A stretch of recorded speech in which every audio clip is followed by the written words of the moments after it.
Hi everybody, Happy New Year. It's January 1st, 2020. I'm Stacy with Stacy's Organizing and Decorating for Life, or stacyforlife.com. I'm happy to say that my webpage is back up. I had mentioned last week that I had hoped to have it back up by New Year's, and it is. I didn't do it. The guy who does that kind of thing for me didn't do it, and so we just credit the cosmos for doing it. That's kind of what this video is about today. It's about also your hopes and dreams and aspirations. It is not about a new year, a new you, and resolutions. So if you're happy about that, please hit the like button below, and if you haven't subscribed yet, please subscribe. So when we look at why the resolutions don't work for some of us, I think that we have to go back into our childhood, because I think that what has happened with that is that it's been disappointment upon disappointment. So as a child, we come out, we're uninhibited, we're imaginative, we're creative, and we're playful. And then we get taught logic.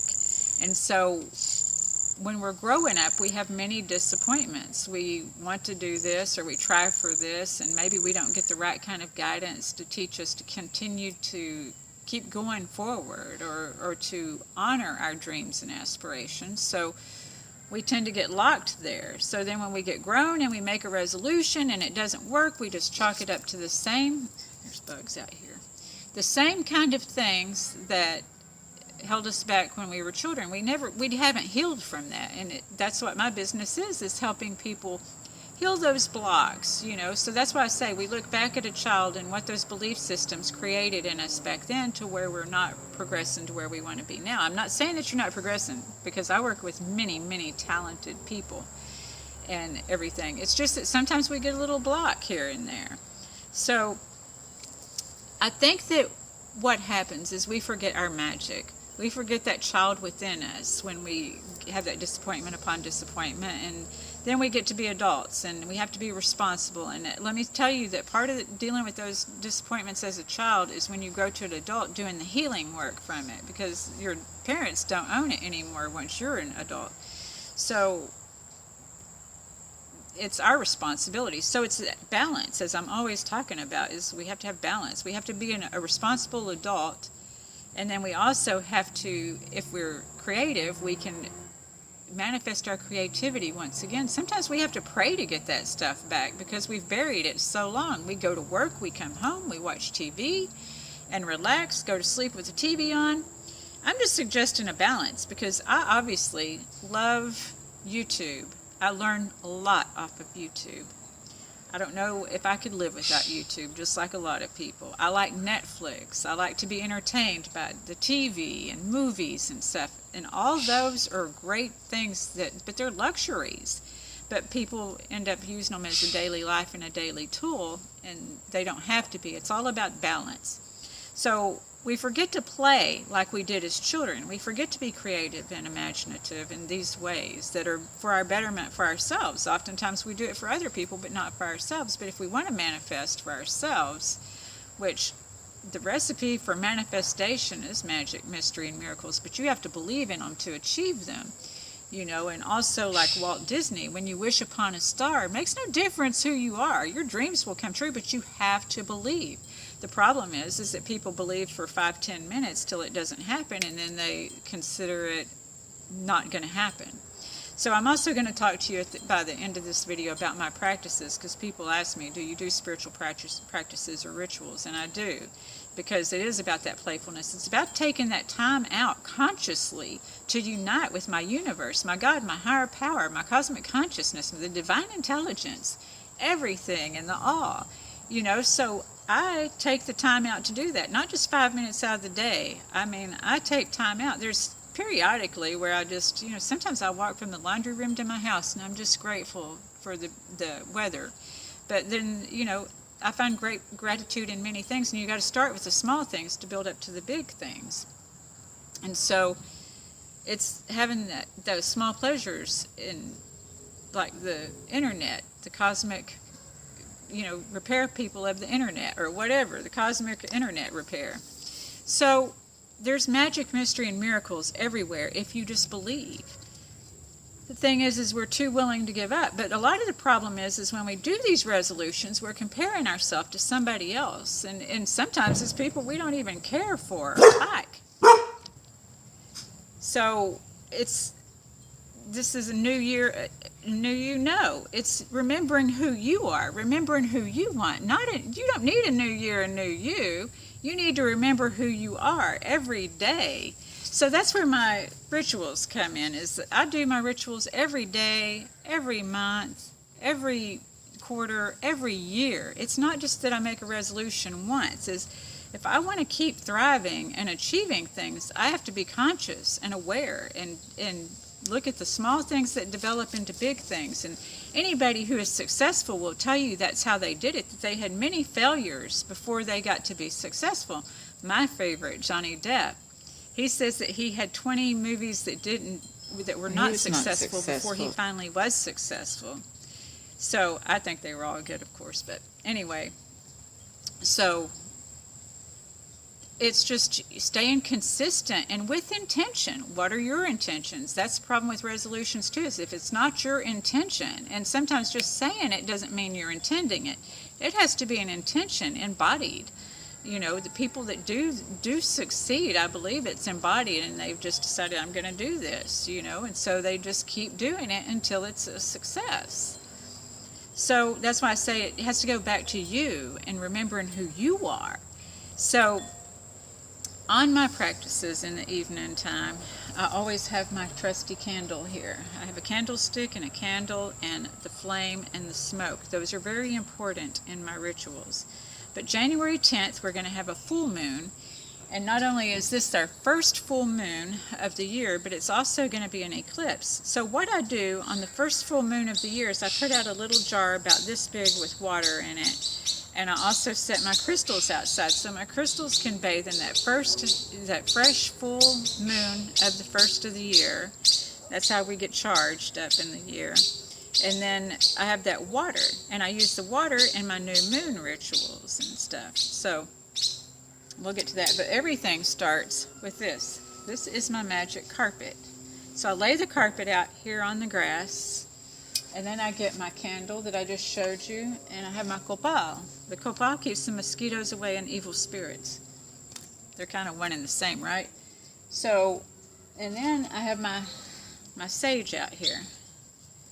I sage from my feet to my head. I'm not saying that I do this like everybody else does. So if somebody else does it differently, know that that's okay. This is what works for me, so I do it my way.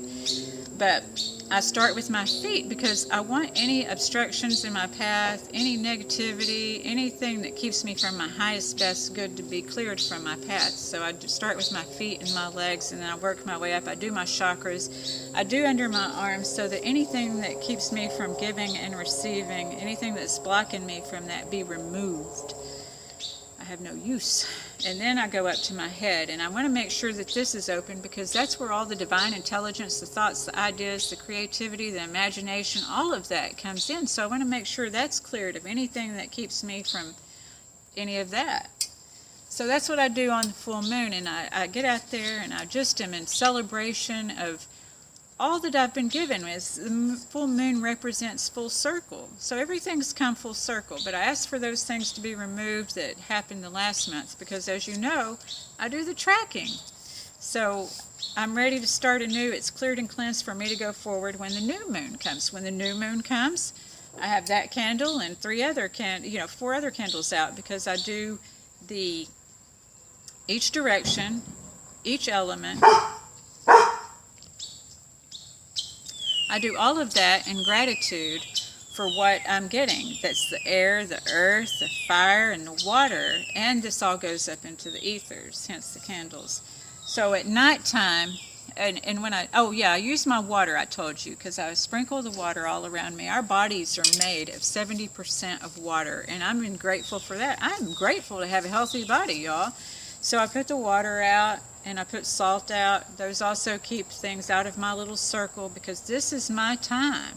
It's my time when I have my little circle. You know, when we're little kids and we make our little lines in the sand and we do our circles, well, I do my little circle and make sure that I'm in my zone. The vortex, some people call it, whatever you're getting in that makes you feel better and at one with your supreme, then I'd like, go ahead. And if y'all are laughing at me, quit laughing, because if you're sitting in front of your TV getting that energy and not this energy is what makes you a spiritual badass. That energy is just entertainment. And that's not bad, but everything has a balance and a time and a place. And for my supreme, my cosmic consciousness, for my divine intelligence, my God, my higher power, my universe, and all of this, they deserve that time. They deserve that ritual. They deserve that kind of consciousness to be focused on them for a period of time. For all that I get in this life, I can take some minutes out to do that. So it's not just saying resolutions, it's not just saying things, it's practicing these things.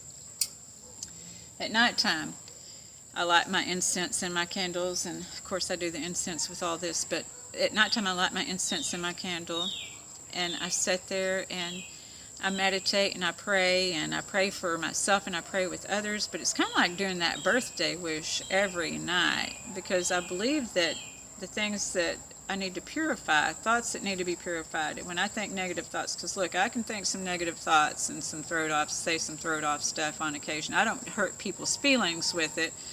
It's the stuff that goes on in our head. That's why that's the last chakra to be, the last place that I sage, because I need to always make sure that the stuff going on in my head, that I don't project that shit outwards. So anything that's not right sitting there, I need to burn it up in the flame.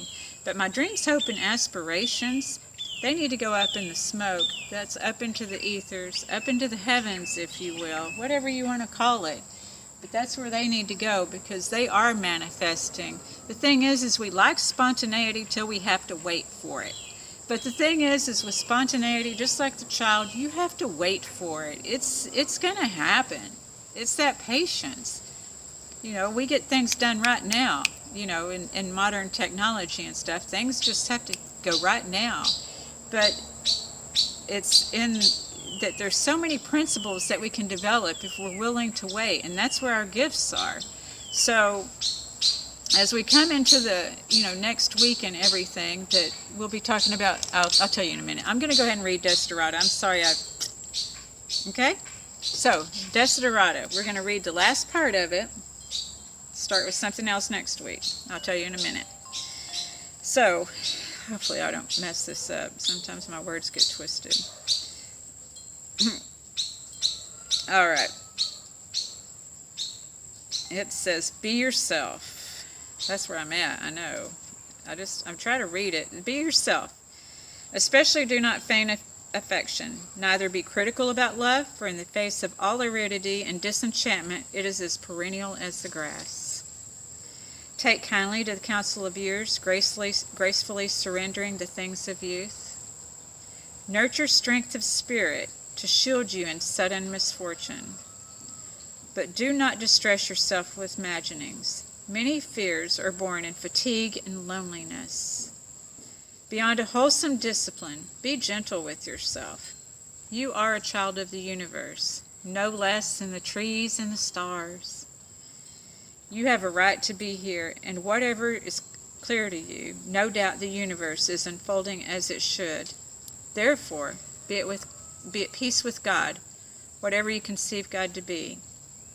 And whatever your labors and aspirations, and the noise and confusion of life, and the noises and confusions of life, keep peace with your soul. With all its sham drudgery and broken dreams, it is a beautiful world. Be cheerful and strive to be happy. Max Ehrman. So, that's an awesome, awesome poem. It's circa 1927. If you don't know it, I suggest you get it. I'm also going to post it on my Facebook page, which is Stacy Reinick, and then Stacy's Organizing and Decorating for Life. So, with all that being said, I hope you remember your magic. I hope you be you. Remember who you are this year. And I hope that you make many wishes on stars and have the patience to wait for them to come true. And I hope that you take that time out for yourself And remember, you are a divine child of this universe, no less than the trees and the stars. So, with all that being said, I wish you much love, peace, and happiness wherever you are, and I'll connect with you next week. Next week's video, like I said 3 times, is that it's going to be on conflict and confrontation, because this is the thing, is once we do start setting goals, because I encourage you to set those dreams, goals, and aspirations.